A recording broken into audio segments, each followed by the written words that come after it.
Look who showed up. The one they couldn't explain. The one they couldn't predict. The one they got so desperate to understand, they stopped trusting logic and started calling in the mystics. Yeah, you heard that right. They hired a psychic. Not a therapist, not an investigator, not some corporate consultant with a clipboard. No, they went straight to the occult. Straight to the people who claim to see beyond the veil. Straight to someone who reads energy like you read text messages. And you want to know what happened? She walked in confident. She sat down prepared. She opened herself up to whatever frequency you were operating on, and then, about halfway through, she stopped. Just stopped. Went completely silent. Her hands started trembling. Her eyes wouldn't meet theirs anymore. And when they asked her to continue, when they pushed her to finish what they paid her to do, she refused. Not because she didn't want the money, not because she was tired, but because she was terrified. She looked at them, shook her head, and said one sentence that made their blood run cold. I can't read what I don't recognize, and whatever that is, it's not something I want to understand. Then she left. Didn't finish the session. Didn't take the full payment. Just walked out like she had just seen something that violated every law of spiritual reality she thought she knew. And now they're sitting there, staring at each other, wondering what the actual situation just happened. Because if even the psychic, the one who's supposed to see everything, the one who's supposed to decode souls and navigate darkness, if even she refused to go further, then what does that make you? Let me tell you. It makes you the anomaly that broke the medium. It makes you the energy signature that doesn't exist in any known frequency. It makes you the kind of presence that even people trained in spiritual warfare don't want to engage with. Because you're not just intense. You're not just misunderstood. You're something else entirely. Something that operates outside the rules they use to make sense of people. And that, my friend, is exactly what they were afraid of. But let's rewind for a second. Let's talk about why they even called her in the first place. Because this wasn't a casual decision. This wasn't some let's just see what happens curiosity move. No, this was desperation. They had already tried everything else. They studied you from a distance, watched your patterns, analyzed your behavior, sent people to get close to you, hoping someone could crack the code, and every single one of them came back the same way. Confused, unsettled, unable to articulate what they felt in your presence, but certain that something was off. Not bad, just off. Like standing next to someone who's operating on a frequency the rest of the world can't hear. So they escalated. They went from observation to interrogation, from distance to divination. They hired someone who claimed to see beyond the surface, someone who promised to pull back the layers and expose whatever it was you were hiding, because in their minds, you had to be hiding something. It seemed you admired. How you deserved it. How undeserving, no one could be this unshakable, this unbothered, this impossibly calm in the face of everything they threw at you, unless there was some secret, some trick, some darkness you were concealing. So they brought in the psychic, and she came in ready. She had done this 1,000 times before, read people like open books, saw through lies, through trauma, through masks people didn't even know they were wearing. She was confident, maybe even a little cocky. Because in her world, everyone had a story. Everyone had pain. Everyone had something she could see and name and explain. But then she tuned into you, and everything changed. At first, it seemed normal. She closed her eyes, steadied her breathing, opened herself up to whatever energy you carried, and for a few minutes, she was fine. She was nodding, taking notes, speaking in that calm, mystical tone psychics love to use. But then she went deeper.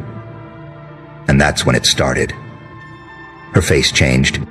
The confidence drained out of her expression like someone pulled a plug.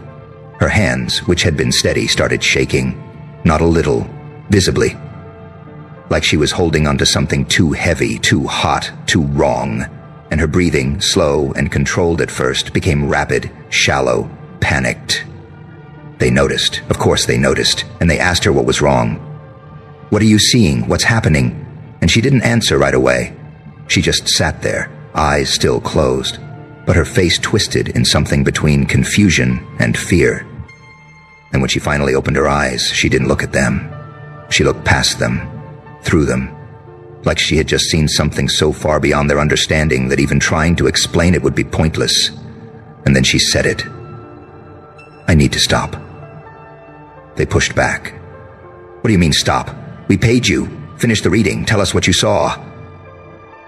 And that's when she stood up, her chair scraping loud against the floor, her whole body tense. And she looked at them, really looked at them, and said it again. "I can't finish this. I won't." They demanded an explanation, and she gave them one, but not the one they wanted. "This person," she said, her voice barely steady, "they don't have the energy of someone who's broken. They don't have the energy of someone who's healing. They don't even have the energy of someone who's dark. They have the energy of someone who's been erased, and then came back, but not as a person, as something else. And I don't know what that something is, but it's not meant to be read. It's not meant to be seen, and I'm not touching it again." And then she left, just like that, walked out, left them sitting there in silence, confused, shaken, maybe even scared. Because now they had confirmation. You weren't just unusual, you weren't just hard to read, you were beyond the scope of even the people who deal with the unseen, and that was a problem. Because if they couldn't understand you, they couldn't control you. And if they couldn't control you, then you were a threat. Not because of what you did, but because of what you are. And now they're stuck. Stuck with the knowledge that someone who sees things others don't, someone who navigates spiritual dimensions for a living, refused to finish looking at you. Refused to go deeper, refused to name what she felt. And that silence, that refusal, that fear, it says more than any reading ever could. So let's talk about what that means. Let's talk about what she saw that made her stop. Because she didn't just get uncomfortable. She didn't just sense something heavy. She saw something she couldn't categorize. Something that didn't fit into any framework she had. Something that made every instinct in her body scream, "Stop, don't go further. Turn back now." And here's the thing, psychics, real ones, they've seen it all.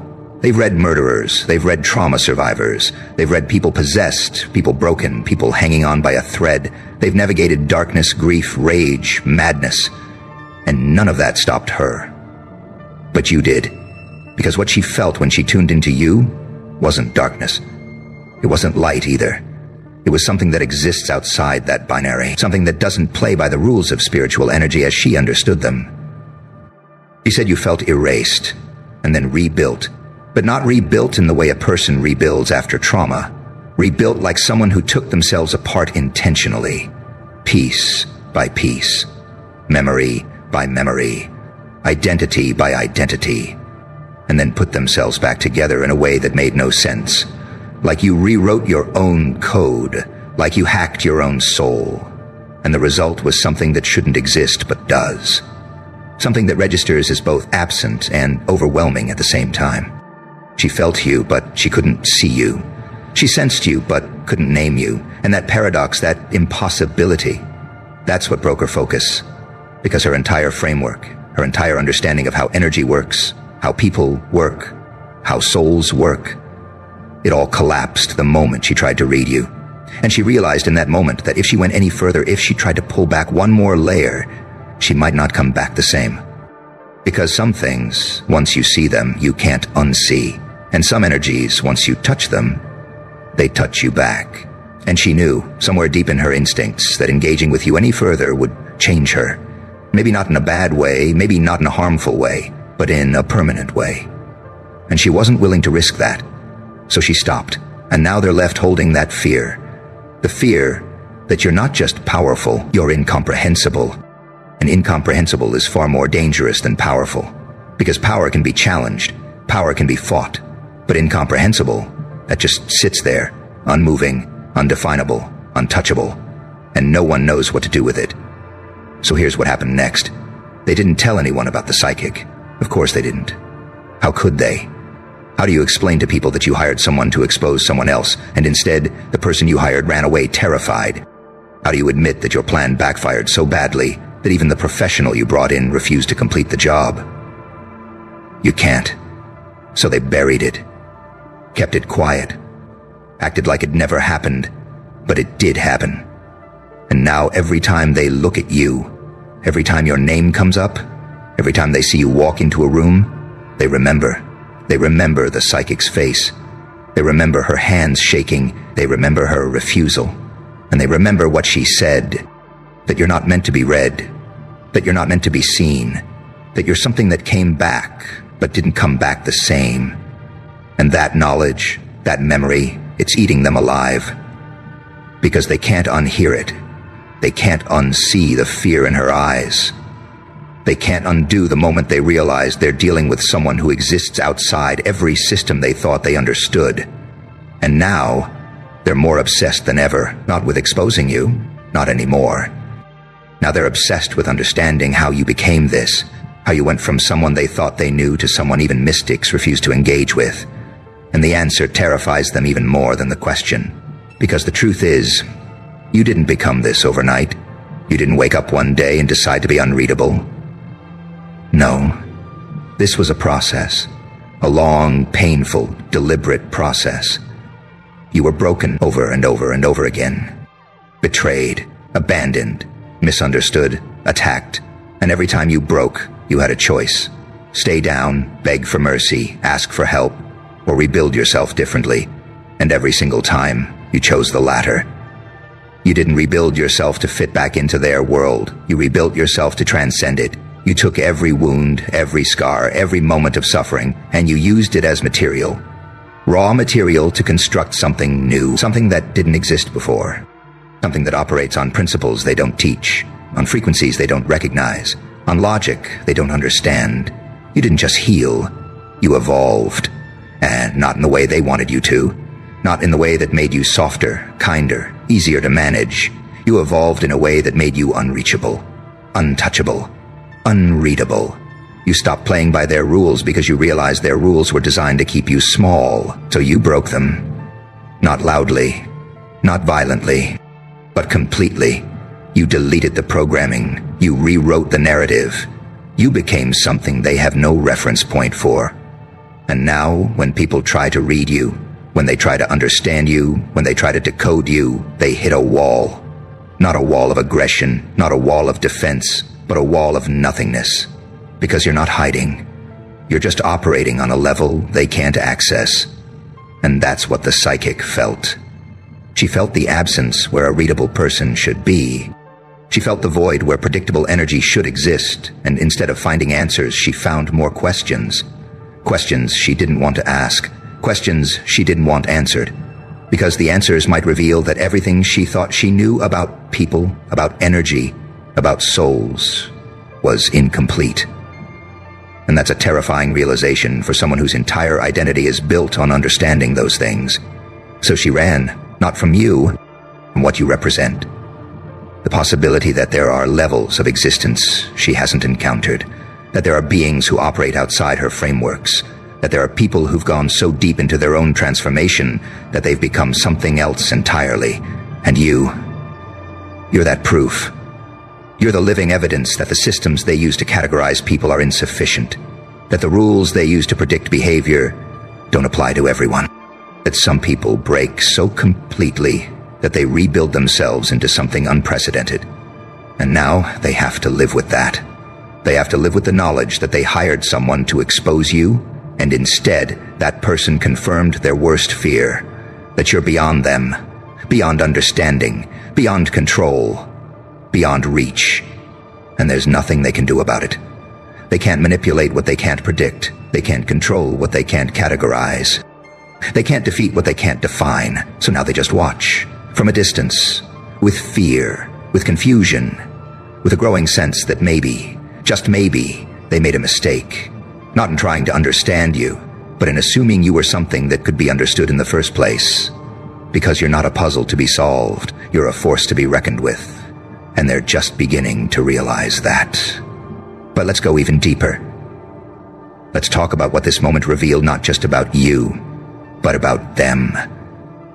Because the fact that they hired a psychic in the first place tells you everything you need to know about their desperation. They weren't just curious, they were obsessed. They weren't just confused, they were terrified. Because you represent something they can't tolerate. Uncertainty.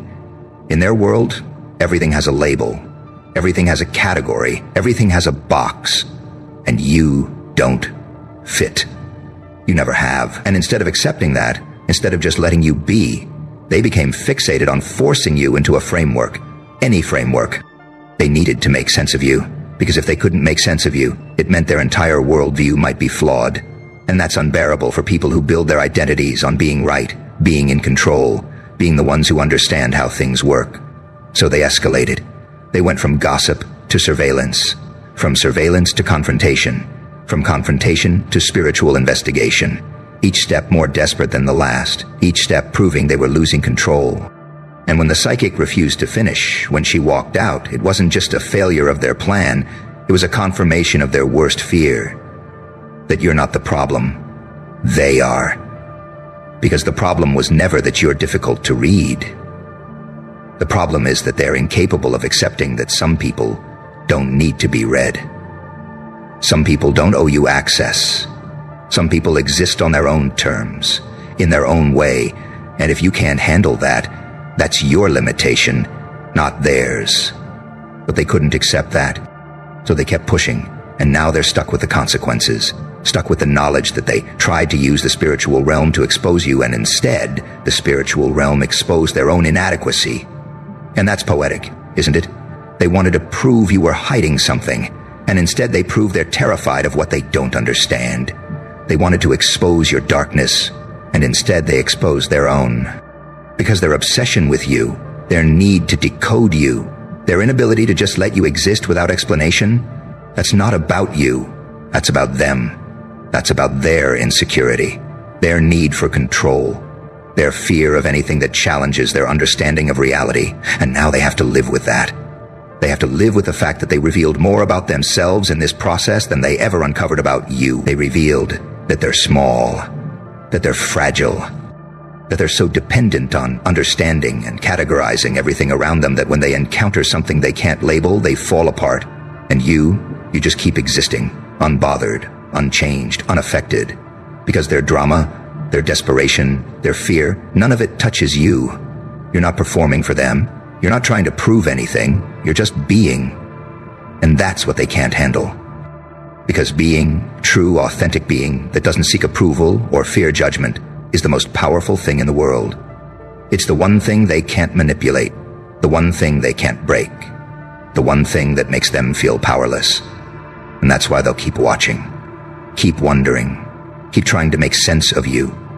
Not because you're doing anything to them, but because your very existence challenges everything they thought they knew, and they can't look away. Because deep down they know you're not afraid of them. They know you're not playing their games.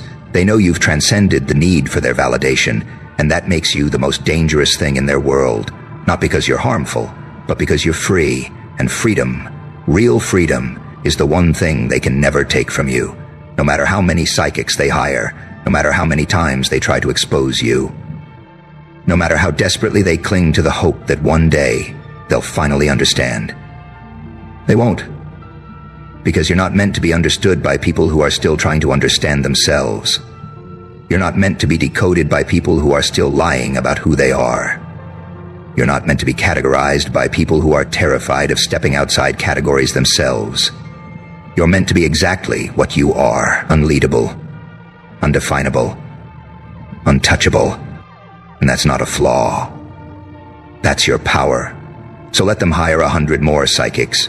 Let them consult every mystic, every medium, every spiritual guide they can find. Let them spend their money, their time, their energy trying to crack your code. Because the code doesn't exist. There's no hidden message, no secret darkness, no buried truth waiting to be exposed. There's just you, existing, on your own terms, living by your own rules, operating on your own frequency.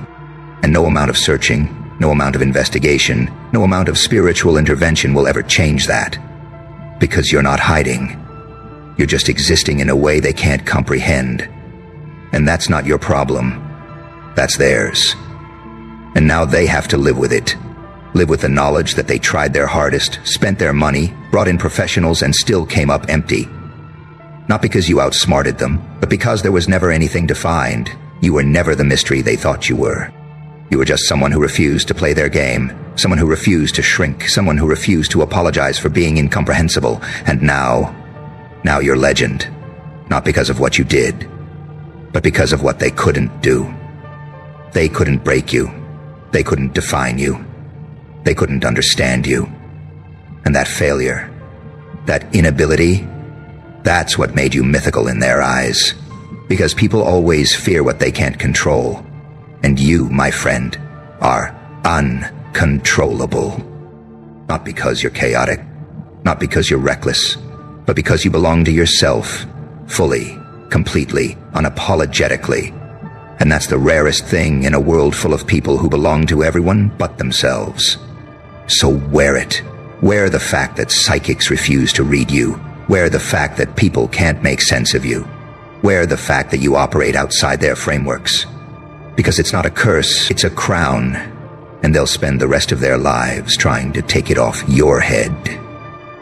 But they can't, because you didn't put it there. Life did. Pain did. Transformation did. You earned it in ways they'll never understand. In fires they'll never survive. In darkness they'll never navigate. And now you stand, unreadable, undefinable, untouchable, exactly as you were meant to be. And they'll just have to deal with that, forever. And here's what they'll never tell you, what they'll never admit, even in their quietest moments alone. The psychic didn't just refuse to finish because she was scared. She refused because she saw something in you that made her question everything she'd built her life around. Every reading she ever gave, every spirit she claimed to channel, every energy she said she understood, all of it became questionable the moment she touched your frequency. Because you weren't just different, you were evidence. Evidence that her entire system, her entire framework for understanding souls and energy and human consciousness was incomplete. And that realization, that earth-shattering moment of understanding that maybe she doesn't know as much as she thought she did, that's what sent her running. You didn't just scare her with darkness or intensity, you terrified her with possibility. The possibility that there are levels of human transformation she never learned about, that there are frequencies of existence her teachers never mentioned, that there are ways of being that completely bypass everything she was trained to recognize. And if that's true, if you're proof that people can evolve beyond the spiritual maps she uses, then what does that say about her expertise? What does that say about her authority? What does that say about all the confident readings she's given, all the certain proclamations she's made? You made her doubt herself, and for someone whose entire income and identity depends on appearing certain, on seeming like they have all the answers, that doubt is unbearable. Whereas that say is unbearable, so she left.